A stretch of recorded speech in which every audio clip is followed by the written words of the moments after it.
Hi. We're going to talk about the next social skills lesson, which is maintaining a conversation. It's interesting when you look at the help books and some of the lesson plans out there, there's a lot of focus on how to start a conversation, how to join a conversation, two areas that we've already covered. And in addition to that, there's a lot of focus on how to end a conversation, which we'll get to in the next lesson.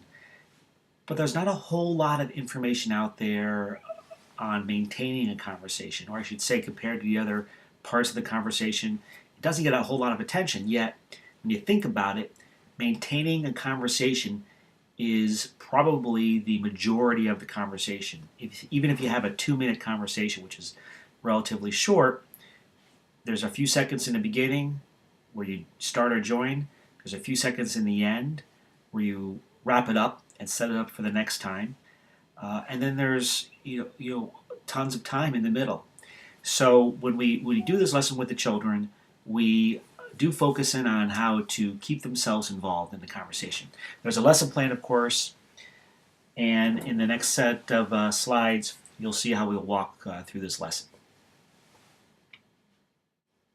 So with this lesson, the first two steps are on this first slide. You can see step number 1 is helping the child get into a good listening position. If they want to maintain a conversation or be a part of a conversation, they have to non-verbally show that they're ready to participate by occasionally looking at the person's eyes, by most definitely not interrupting, so kind of being quiet and as best they can have somewhat of a still body. And then step number 2 is when you're about to say something, and of course the person might be eager to jump into the conversation, we just try to help them slow it down just a little bit, pause, and wait those 2 seconds. There's a treasure chest under step 1 and 2 because under both of these scenarios, a person is potentially adding value by not interrupting, actually, allowing the other person to speak and then jumping in at an appropriate time. Step number 3 is really the heart of the lesson.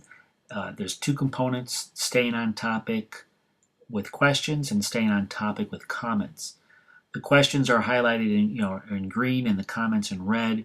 We try to follow that theme throughout the different lessons. There are a number of different questions. A lot of them are WH questions that we prompt the children to use within a conversation. And then there's some examples of comments that they can also use to start off a sentence or start off a phrase or a comment that they would like to add within the conversation. What we help the kids understand is that no matter what your knowledge base really is when it comes to a particular topic, let's say a friend is joining a conversation or is already within a conversation and it's occurring amongst 1 or 2 friends, and they have very little knowledge about what the topic is. Let's say it's about a movie that came out and they haven't seen it yet. A person could feel kind of lost in that situation, but we help them understand that you just have to be able to ask some nice on-topic questions like, hey, where did you see the movie? Who did you see it with? What was your favorite part? Was it as good as number 1 versus number 2? On and on. So questions are very, very powerful, and they include the person that you're talking to. It gets them more involved than even a comment. That's why there's 2 treasure chests up there instead of the 1 treasure chest.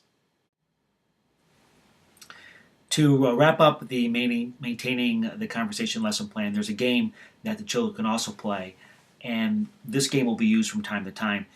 You'll see that there's 3 different colors that a piece can move on. They roll the dice and they move a piece along this board. If they land on green, it is a question they have to ask about a particular topic. If they land on orange, it's a comment, and if they land on blue, it's going to be a compliment. The topics are decided in advance, and they're written down, and we try to help each child have 2 or 3 turns on a particular topic. So there's 2 or 3 rounds on each topic, and then we move on.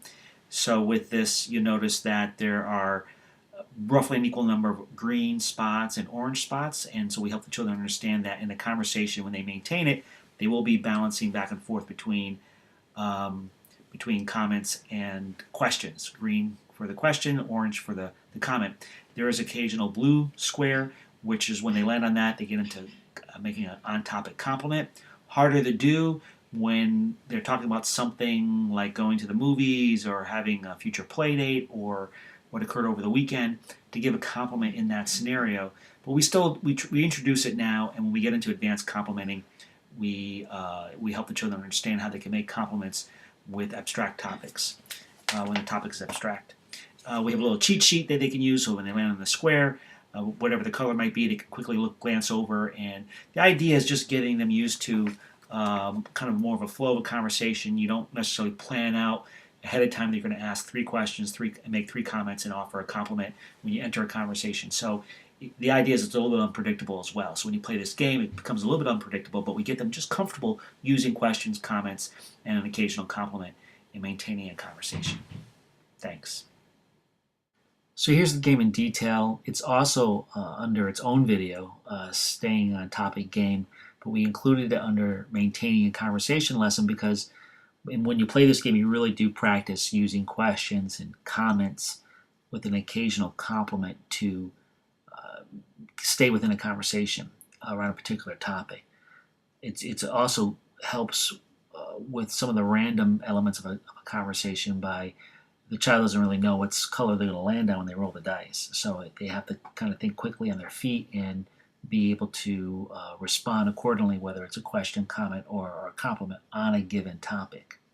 Here's this, that the second slide is basically there is some structure to this where we do predict the topics ahead of time to help the children organize their thoughts around it. And then the cheat sheet is there so they can look at it if they need it.